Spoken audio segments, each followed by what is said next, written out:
তুলসী পাতা দিয়ে অসাধারণ একটা বশীকরণের উপায় বলছি, যা দিয়ে আপনি স্বামী স্ত্রী, প্রেমিক প্রেমিকা, বন্ধু, ভালোবাসার কোনো লোক, পাড়া প্রতিবেশী, শত্রু, প্রত্যেকেই আপনার বশীভূত অবশ্যই আপনার হবে। কি করতে হবে?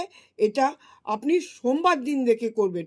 সোমবার দিন নিজের বাড়ি থেকে 5টা তুলসী পাতা তুলে গঙ্গা জলে ধুয়ে, নিখুঁত তুলসী পাতা তুলে নেবেন। নিয়ে এবার গঙ্গা জলে ধুয়ে আপনি আপনার ডান হাতে তুলসী পাতাগুলো অবশ্যই ডান হাতে নেবেন।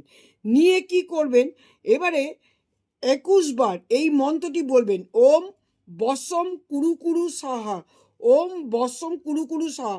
হাতটা রাখবেন এরকম, এরকম না, এরকম হাতটা রাখবেন এরকম জোড়া রেখে ওম বসম কুরু কুরু সাহা 21 বার গুনবেন এই হাত দিয়ে। এইভাবে আপনি করে যাবেন এটা 11 দিন। 11 দিন করতে পারেন, 21 দিন করতে পারেন, যার যেরকম মানে প্রয়োজন সে সেইভাবে করবেন, কিন্তু পরপর করবেন। এটা করলে পরে দেখবেন যাকে আপনি চাইছেন সে অবশ্যই আপনার কাছে আসবে।